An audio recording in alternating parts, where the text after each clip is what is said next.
Story की शुरुआत होती है हांगकांग के एक पॉपुलर पोर्ट से, जहां पर कई सारे कंटेनर्स को एक शिप में रखकर कई जगह पर भेजा जा रहा था। भेजने के दौरान सिक्योरिटी काफी हाई थी और इन कंटेनर्स के अंदर कई सारा कैश और कीमती सामान रखा हुआ था। और इन सभी कंटेनर में से एक कंटेनर जिसमें कई सारे पैसों के साथ एक इवान नाम का शख्स भी मौजूद था। जब वो कंटेनर अपनी डेस्टिनेशन तक पहुंच गया, उसके बाद कुछ सिक्योरिटी चेक्स के बाद वो कंटेनर से बाहर आता है। इन सभी कंटेनर को स्पेन से हांगकांग के पोर्ट भेजा जा रहा था और इन सभी कंटेनर में लगभग $1.5 मिलियन थे।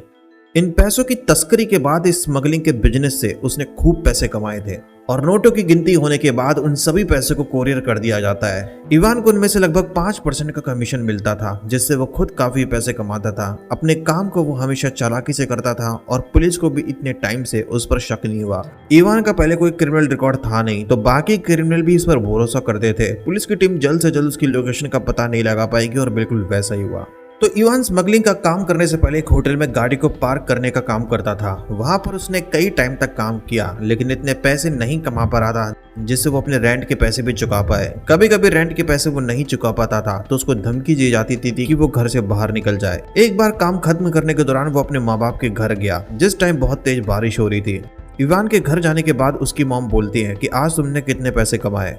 इवान बोलता है कि आज उसने अच्छे पैसे कमाए हैं, जिस पर इवान की मॉम और डैड बहुत खुश होते हैं। इवान मिडिल क्लास शख्स था और स्टार्टिंग से ही उसका यही मानना था कि वो लाइफ में बहुत कामयाब हो और बहुत पैसे कमाए, लेकिन उसे पता था कि जब तक वो काम करता रहेगा तब तक ऐसा नहीं होगा, क्योंकि होटल में गाड़ी को पार्क करने के वर्क में उसे इतने पैसे नहीं मिलते थे जिससे वो डेली जरूरत की भी चीज खरीद सके। एक वक्त उसके डैड का भी काफी अच्छा बिजनेस था और उन्होंने खूब पैसे कमाए, लेकिन देश में चल रहे इकोनॉमिक क्राइसिस के कारण उनका बिजनेस ठप पड़ गया, जिससे इवान को भी काफी ज्यादा दुख हुआ और उसी वक्त उसने डिसाइड कर लिया कि वो आगे कभी गरीब नहीं रहने वाला और बाद में बहुत पैसे कमाएगा। लेकिन स्कूल में अपनी पढ़ाई के दौरान कभी भी उसके अच्छे मार्क्स नहीं आते थे। कई बार ऐसा हो चुका था कि वो पेपर देने भी नहीं गया था और स्कूल में भी ज्यादातर प्लेग्राउंड में वो फुटबॉल खेलता। हालांकि पहले कई बार उसके डैड ने इवान को डांटा क्योंकि वो स्टडी में अच्छा नहीं कर पा रहा था, मार्क्स इतने अच्छे नहीं आ रहे थे, तो उनको फिक्र थी कि क्या उसका फ्यूचर अच्छा रहेगा। और शुरू में जो वो सोच रहा था कि उसको ज्यादा से ज्यादा पैसे कमाने हैं, उसके डैड को नहीं लग रहा था कि ऐसा होगा। लेकिन वही इवान बाद में होटल में गाड़ी को पार्क करने का काम शुरू कर देता है और वो हमेशा काम करते वक्त भी बिजनेस अपॉर्चुनिटी की तलाश में रहता, जिससे वो ज्यादा से ज्यादा कमाई कर सके। एक बार जब इवान पार्टी में मौजूद था, जहां पर उसके कई दोस्त भी मौजूद थे, वो उनको अपने एक बिजनेस प्लान के बारे में बताता है। इस बिजनेस में उसने बताया कि वो एक बेकार से फ्लैट को खरीदने वाला है और फिर फ्लैट को मॉडिफाई करके काफी अच्छा करके उस फ्लैट को बेच देगा, जिससे वो काफी पैसे कमा सकता है। लेकिन उसके दोस्तों को यह आइडिया सही नहीं लगता और उनके पास इतने पैसे नहीं थे कि वो उन पैसों को इस बिजनेस में लगा सके। इस पर इवान कहता है कि कोई बात नहीं, हमें इस आइडिया पर वर्क करना चाहिए, चाहे इसके लिए हमें बैंक से लोन ही क्यों न लेना पड़े। लेकिन उसके दोस्त फिर भी कहते हैं कि ये आइडिया फेल हो जाएगा, क्योंकि उनके दोस्तों का मानना था कि शहर का कोई भी बैंक आसानी से किसी कस्टमर को बिजनेस के लिए इतना सारा लोन नहीं देता और अगर ये बिजनेस प्लान फेल हो गया तो आगे उन पर कई पैसों का कर्ज हो जाएगा। एक बार इवान ने जॉब करने के दौरान गवर्नमेंट के एक मिनिस्टर को देखा जिसने काफी शराब पी रखी थी, बहुत नशे में था वो। उसके बाद वो उससे कहता है कि वो काफी नशे में है तो वो उसकी मदद करेगा और उसे घर पर छोड़ेगा, जिस पर वो भी कहता है ठीक है, जल्द से जल्द चले, क्योंकि उसको बहुत लेट हो रहा था घर जाने में। अब वो मंत्री इतना नशे में था कि वो गाड़ी में बेहोश हो चुका था। उसके पास जो एक ब्रीफकेस था, शुरुआत से ही इवान उस ब्रीफकेस को ओपन करना चाहता था कि उसमें है क्या।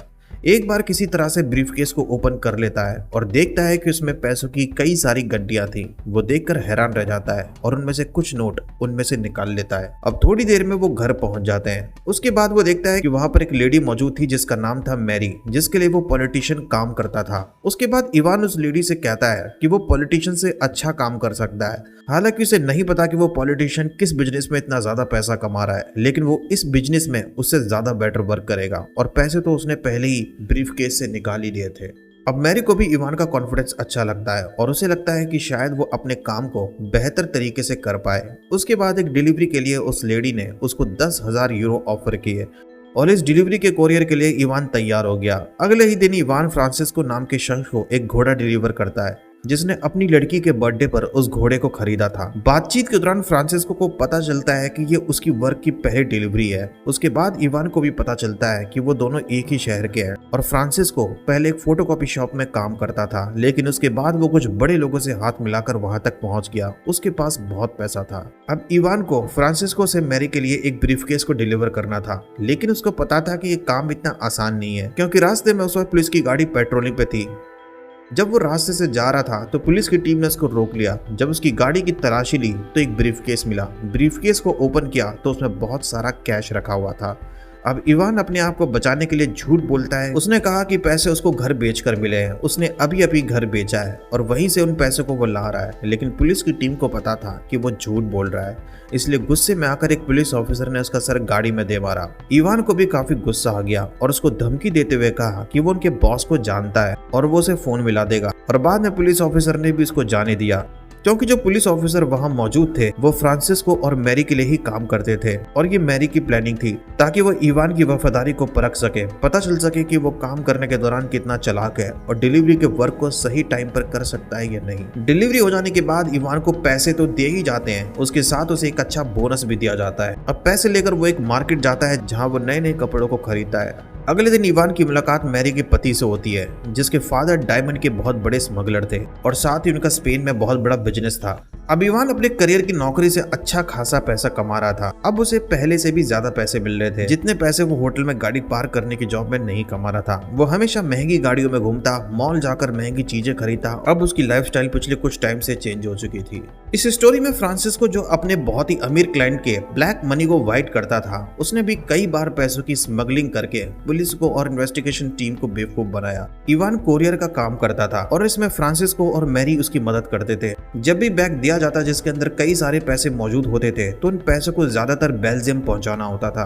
कुछ दिन के बाद इवान मैरी से एक रेस्टोरेंट में मिलता है। मैरी उसको बताती है कि बेल्जियम में पैसे कोरियर करना बहुत बड़ा खतरा हो चुका है, क्योंकि वहां के एयरपोर्ट ने अपनी सिक्योरिटी बढ़ा दी है। तो इस काम को करने के लिए उनको जिनेवा में एक नया शख्स ढूंढना पड़ेगा जो इस काम को अच्छे से कर सके। उसके बाद इवान कहता है कि दरअसल अभी वो इस बिजनेस में काम करना चाहता है, क्योंकि उसे अभी बहुत कुछ सीखना है और जब जब उसे पैसे कोरियर करने के लिए कहा जाएगा वो करेक्ट टाइम पर उन पैसों को सही जगह पर सही टाइम पर पहुंचा देगा, इतना उसे कॉन्फिडेंस है। उसके बाद वो दोनों एक बिल्डिंग में जाते हैं जहां पर उसकी मुलाकात होती है रॉबर्ट नाम के शख्स से। उसे ब्लैक मनी को व्हाइट करने का बहुत अच्छा तरीका आता था। काम हो जाने के बाद वो भी इस बिजनेस में 4% का कमीशन लेता था।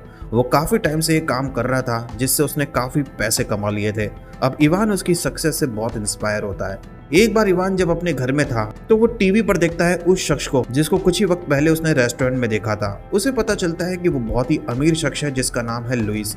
उसके बाद वो घर से बाहर निकलता है और गाड़ी में बैठकर एक जगह पहुंचकर उसके बाहर निकलने का वेट करता है। जब लुइस अपनी वाइफ के साथ रेस्टोरेंट से बाहर निकलता है तो वो प्लानिंग बनाता है कि वो उसके रूम में कैमरा लगाकर उसे बाद में ब्लैकमेल करेगा। उसके कमरे में घुसने के लिए उस होटल के एक मेड को उसने रिश्वत दी ताकि उसका काम आसान हो जाए, वो आसानी से उसके कमरे में चला जाए। लेकिन जिस तरीके से उसने प्लान किया था वैसा होता नहीं है और रेस्टोरेंट के सिक्योरिटी ऑफिसर ने उसे रंगे हाथ पकड़ लिया। लेकिन वो सिक्योरिटी ऑफिसर को खुद पैसे चाहिए थे। उसने इवान से रिश्वत ले ली, यहाँ तक कि अब उसने खुद कमरे में जाकर सीसीटीवी कैमरे को इंस्टॉल किया।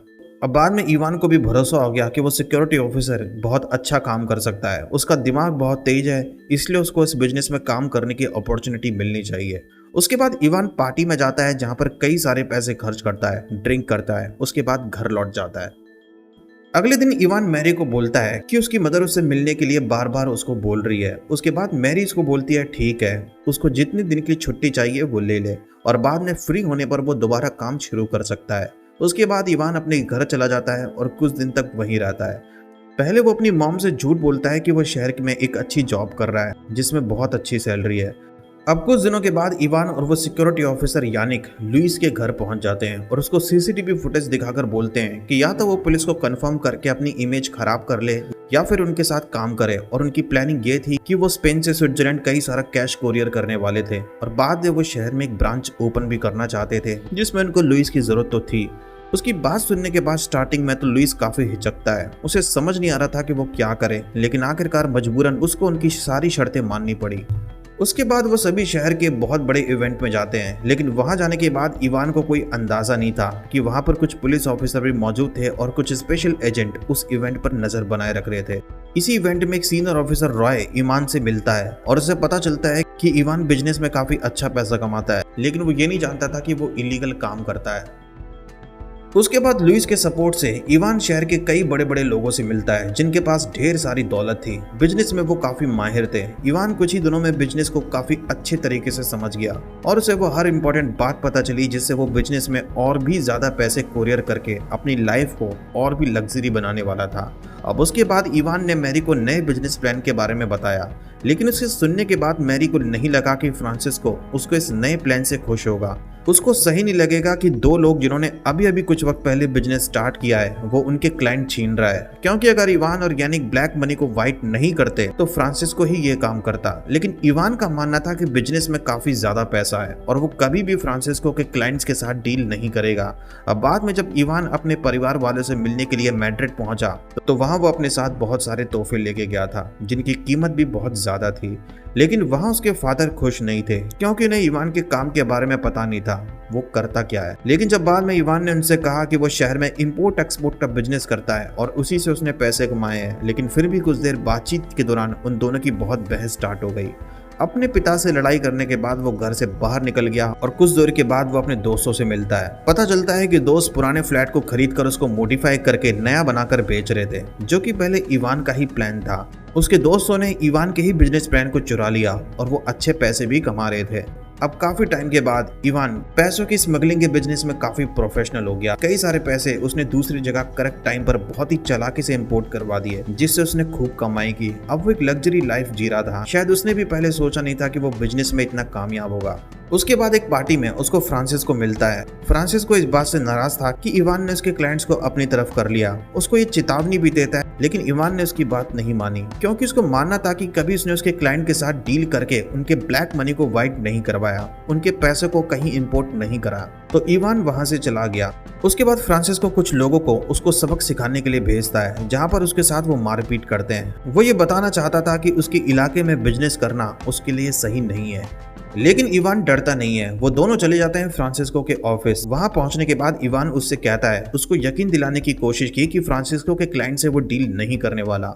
उसके बाद उसने ये भी कहा कि उसके एरिया में काम करके वो ज्यादा प्रॉफिट कमा रहा है तो वो प्रॉफिट का 30% हिस्सा उसको देने के लिए तैयार है। ये बात सुनने के बाद फ्रांसिस्को उसकी बात को मान लेता है और अब डिसाइड हो जाता है कि इवान कमाई के प्रॉफिट में से 30% उसको देगा। उसके बाद इवान ने बहुत पैसे कमाए और जैसे उसने फ्रांसिस्को से डील की थी उसको पूरा किया। फिर भी उसके पास काफी ज्यादा पैसे बचे थे जिनको वो लगातार खर्च कर रहा था। महंगे रेस्टोरेंट में जाता, कई महंगी गाड़ियों में घूमता और लग्जरी होटल में ठहरता। लेकिन मैरी को लगता कि वो शायद ज्यादा पैसे कमाने के साथ साथ उसका बर्ताव बदल रहा है। उसको लगा कि कई बार वो ऐसे ही गुस्सा हो जाता है। ये बात उसने जब इवान को बताई तो इवान भड़क जाता है। बातचीत में मैरी इवान को ये भी बताती है कि उसको अपने पति फ्रांसिस्को पर चल रही इन्वेस्टिगेशन का पता चला है, इसलिए वो उसको सलाह देती है कि वो कुछ देर के लिए बिजनेस का काम बंद कर दे। लेकिन इवान उसकी सलाह को नहीं मानता और बिजनेस को बढ़ाने के लिए प्लानिंग करने लगता है। उसका यही मानना था कि इतने दिनों तक उसने इलीगल तरीके से इतने पैसे कमाए हैं और पुलिस को उसके आइडिया का अभी तक पता नहीं चला। कुछ टाइम के बाद इवान कुछ अंडर कवर पुलिस ऑफिसर से मिलता है। वो उनसे बोलता है कि वो अपने बॉस के पास उसे ले जाएं। उसके बाद वो सभी पुलिस स्टेशन जाते हैं, जिस पुलिस स्टेशन में इवान की मुलाकात सीनियर ऑफिसर मैनुअल रॉय से होती है, जो उस वक्त पार्टी में भी मौजूद था, जो शहर में हो रहे पैसों की डिलीवरी के केस पर ही काम कर रहा था। उसके बाद इवान इंस्पेक्टर मैनुअल रॉय से कहता है कि वो पुलिस की मदद करने के लिए तैयार है और उसको जितने भी पैसे दिए जाते हैं वो उसके बॉस फ्रांसिस्को ही उसको कोरियर करने के लिए कहता है और उसके क्राइम रिकॉर्ड के और ठिकाने की वो पूरी जानकारी दे सकता है। लेकिन इसके बदले में उसने अपनी सेफ्टी की मांग की और उसने पहले फ्रांसिस्को से कमाई के प्रॉफिट में से 30% हिस्सा देने की जो डील की थी। बाद में पता चला कि वो भी उसका प्लान था ताकि वो बाद में फ्रांसिस्को को इस केस में फंसा सके। लेकिन वो जानता था कि बाद में फ्रांसिस्को को पता चल सकता है कि वो पुलिस स्टेशन गया था, इसलिए अब उसको ऐसे सबूत की जरूरत थी जिससे साबित हो जाए कि इवान ने पुलिस को फ्रांसिस्को के ठिकाने और उसके क्राइम रिकॉर्ड का नहीं बताया। कुछ टाइम के बाद इवान फ्लाइट से किसी और शहर घूमने के लिए चला जाता है और कुछ टाइम तक वो वहीं रहने का प्लान करता है। जिससे बाद में वो ये बोल सके कि जिस टाइम पुलिस को बताया गया उस टाइम तो वो शहर में था ही नहीं। वो अपने साथ मैड्रिड जो फ्रांसिस्को की डॉटर थी वो उसको भी अपने साथ ले गया था। लेकिन जब मैड्रिड ने टेलीविजन पर अपने फादर फ्रांसिस्को की गिरफ्तारी की न्यूज देखी वो हैरान कि आखिर ऐसे हुआ कैसे, पुलिस को लोकेशन का कैसे पता चला। अब तुरंत मैड्रिड वापस जाने का डिसाइड करती है, लेकिन इसको ये नहीं पता था कि इवान ही उसके पिता फ्रांसिस्को की गिरफ्तारी का जिम्मेदार है, जो कुछ टाइम के बाद उसके फादर अब जेल जाने वाले थे। अब जब फ्रांसिस्को को जेल भेजा गया, इवान ने सबको कॉल करके ये कहा कि जब तक फ्रांसिस्को जेल से बाहर नहीं आता सारे क्लाइंट से वो डील करेगा। लेकिन मैरी और उसके पति को ये आइडिया सही नहीं लगता। मैरी को पता था कि पुलिस को फ्रांसिस्को के क्लाइंट्स की पूरी जानकारी होगी, इसलिए इवान अगर उनके लिए काम करेगा तो वो फंस सकता है और बाद में उसको जेल भी जाना पड़े। बाद में इवान भी इस बात को समझता है और कुछ टाइम के लिए वो अपना बिजनेस बंद कर देता है और ऑलरेडी जितने पैसे उसने कमाए थे काफी पैसे उसने एक पार्टी में खर्च कर दिए, जहां पर उसने जुए में और एक महंगी चीज को खरीदने में काफी टाइम लगाया। अब उसने जितने भी बिजनेस से पैसे कमाए थे उनमें से ज्यादातर खर्च हो गए थे और उसके पास कुछ ही पैसे बचे हुए थे। कुछ टाइम के बाद वो वापस अपने घर चला जाता है, जहां उसे पता चलता है कि उसके फादर की कुछ वक्त पहले ही डेथ हो गई और उसकी माँ को मदद की काफी जरूरत थी। अब इवान अपने घर तो चला गया, लेकिन उसे पता था उसके पास अब कई सारे पैसे खत्म हो चुके हैं। तो वहां पर भी वो नए बिजनेस आइडिया के बारे में सोचता है और बाद में उसे चाइनीज माफिया के बारे में पता चलता है। उसको लगा कि अगर वो इस बिजनेस में रहकर नए प्लान बनाने के बाद काम करेगा तो बिजनेस से काफी प्रॉफिट कमा सकता है। कुछ टाइम के बाद वो लुइस से उनके काम करने के तौर तरीके के बारे में पूछता है। इवान को पता चलता है कि उस गैंग का लीडर है याओ मिन, वो ब्लैक मनी को चाइना भिजवाता था। इवान को यह भी पता चलता है कि वो अक्सर पुराने घिसे पिटे तौर तरीकों का इस्तेमाल करते थे और इसी वजह से उस गैंग के कई मेंबर पकड़े भी गए। यानी इवान को समझ आ गया था कि अगर उसे वहां काम करना है तो नए तरीके से नए प्लान के साथ काम करना पड़ेगा, शायद तभी वो प्रॉफिट कमा पाए और सक्सेस हो। कुछ दिनों के बाद इवान रेस्टोरेंट में मैरी से मिलता है और याओ मिन से डील की बात उसको बताता है, लेकिन मैरी उसको बताती है कि अब पैसे को कुरियर करना, वहां से पैसे को ट्रांसफर करना बहुत मुश्किल हो गया है और उनके सभी क्लाइंट कैश में पैसे मांगते थे। स्टार्टिंग में उसको कुछ समझ नहीं आ रहा था कि वो क्या करे, लेकिन फिर वो एक प्लान बनाता है और सबको ये बताता है कि क्यों ना वो स्विट्जरलैंड में जो पैसे फंसे हुए हैं वो याओ मिन के चाइनीज बैंक अकाउंट में ट्रांसफर कर दे और बदले में याओ मिन इनको स्पेन में अच्छा कैश दे देगा। सभी लोगों को ये आइडिया काफी अच्छा लगता है और वो उसकी बात मान लेते हैं। अब रेस्टोरेंट में इवान और मैरी इस नए डील से काफी खुश थे और ये बात कर ही रहे थे कि कुछ ही देर के बाद रेस्टोरेंट में फ्रांसिस्को पहुंच जाता है। फ्रांसिस्को काफी गुस्से में था, उसे पता चल गया था कि इवान ने ही उसके खिलाफ जाकर पुलिस स्टेशन में उसकी लोकेशन और क्रिमिनल रिकॉर्ड का बताया था और उसने जज को पैसे देकर अपने केस को बंद करवा दिया। इतने ज्यादा वो गुस्से में था कि वो वहीं पर उससे लड़ाई करने लग गया।